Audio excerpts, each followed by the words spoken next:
You're about to become compost. What is up, guys? Tyson Dela Cruz here. Thank you so much for rocking with me. It is official.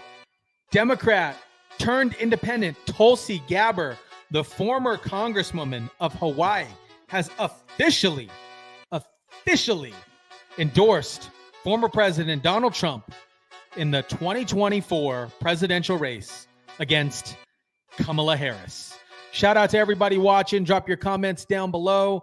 Smash the like button. At the press conference at the National Guard Association, Tulsi said, "We as Americans must stand together to reject this anti-freedom culture of political retaliation and abuse of power. We cannot allow our country to be destroyed by politicians who put their own power ahead of the interest of the American people, our future, and our freedom." Tulsi's endorsement came on the third anniversary of the suicide bombing that killed 13 U.S. service members following the chaotic, horrific Afghanistan war withdrawal. Tulsi served as a Democratic representative for Hawaii's 2nd Congressional District from 2013 to 2021, but announced her exit from the party in 2022 after denouncing it as elite's cabal of warmongers. The former Democrat who ran in 2019 Democratic presidential primary against Harris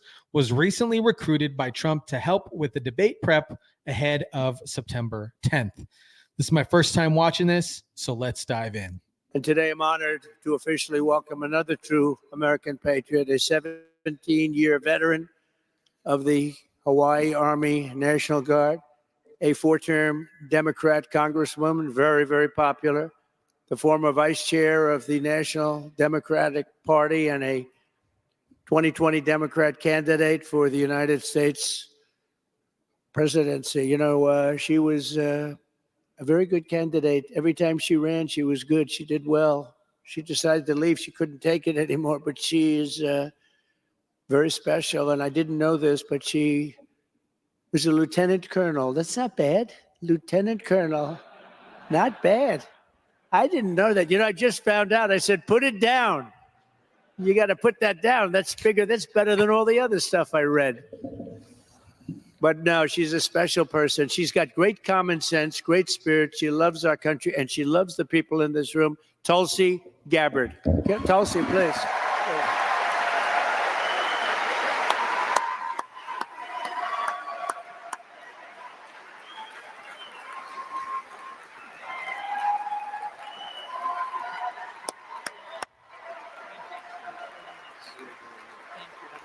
Thank you.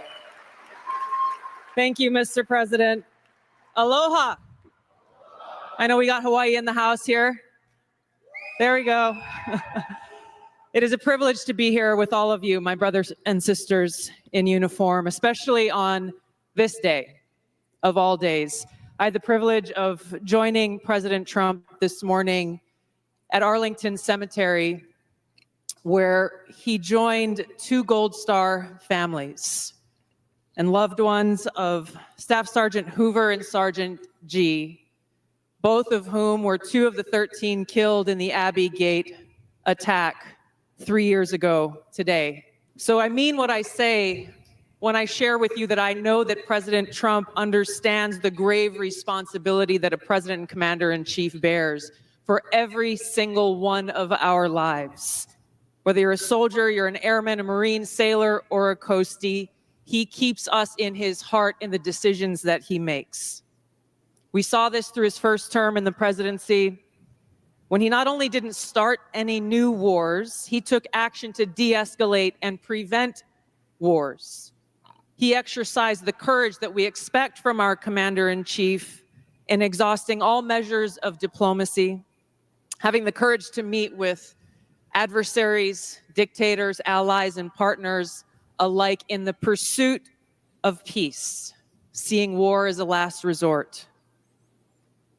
The truth is, as we head towards our decision as a country in November, the same cannot be said about Kamala Harris. In fact, the opposite is true, and we're living through this reality today as this administration has us facing multiple wars on multiple fronts and regions around the world, and closer to the brink of nuclear war than we ever have been before. This is one of the main reasons why I'm committed to doing all that I can to send President Trump back to the White House, where he can once again serve us as our commander-in-chief.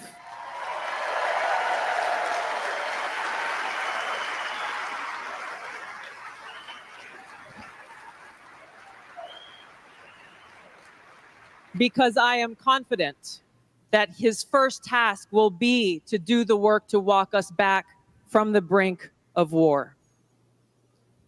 We cannot be prosperous unless we are at peace. And we can't live free as long as we have a government that is retaliating against its political opponents and undermining our civil liberties, weaponizing our very institutions against those they deem as a threat. Kamala Harris has done this over the last 3.5 years. She won't hesitate to continue that if she is elected as president. President Trump has been their first and foremost target in this because they don't want us as voters to even have the option to vote for him.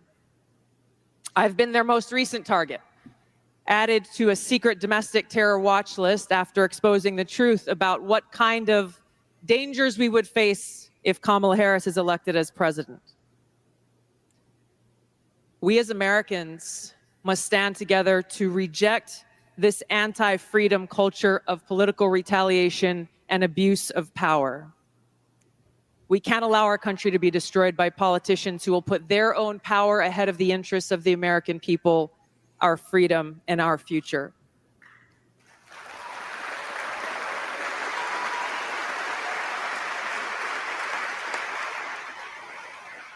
I am proud to stand here before you today, whether you're a Democrat, a Republican, or an independent.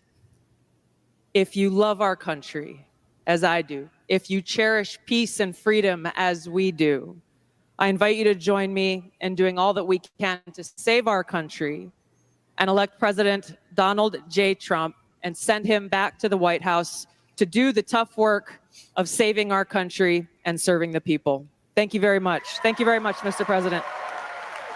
Donald Trump is creating a unified party. RFK hinted at this and said that there's going to be more individuals from the Democratic Party coming to support and endorse Donald Trump. And if you guys remember, Tulsi ripped Kamala a new one in their debate for the Democratic nominee in 2019. Congresswoman Gabbard, you took issue with Senator Harris confronting Vice President Biden at the last debate. You called it a, quote, false accusation that Joe Biden is a racist. What's your response? I want to bring the conversation back to the broken criminal justice system that is disproportionately negatively impacting Black and brown people all across this country today. Now, Senator Harris says she's proud of her record as a prosecutor and that she'll be a prosecutor president, but I'm deeply concerned about this record. There are too many examples to cite, but she put over 1,500 people in jail for marijuana violations and then laughed about it when she was asked if she ever smoked marijuana. She blocked evidence. She blocked evidence that would have freed an innocent man from death row until the courts forced her to do so. She kept people in prison beyond their sentences to use them as cheap labor for the state of California. And she fought to keep cash bail system in place that impacts poor people in the worst kind of way. Thank you, Congresswoman. Senator Harris, your response. As the elected Attorney General of California, I did the work of significantly reforming the criminal justice system of a state of 40 million people, which became a national model for the work that needs to be done. And I am proud of that work. And I am proud of making a decision to not just give fancy speeches or be in a legislative body and give speeches on the floor, but actually doing the work of being in the position to use the power that I had to reform a system that is badly in need of reform. That is why we created initiatives that were about reentering former offenders and getting them counseling. It is why, and because I know that criminal justice system is so broken, that I am an advocate for what we need to do to not only decriminalize, but legalize marijuana in the United States. I want to bring Congresswoman Gabbard back in. Your response, The bottom line is, Senator Harris, when you were in a position to make a difference and an impact in these people's lives, you did not. And worse yet, in the case of those who were on death row, innocent people. You actually blocked evidence from being revealed that would have freed them until you were forced to do so. There is no excuse for that. And the people who suffered under your reign as prosecutor, you owe them an apology. It was done. Pack up your bags. See you later, Kamala. See you later. Shout out to the Unified Party and Trump Vengers in the house. Shout out to everybody watching. Drop your comments down below. What do you guys think? Trump is building a super team. A super team. Hands down. Drop your comments down below. Smash the like button, share, and subscribe. And as always, guys, I will catch you on the next one.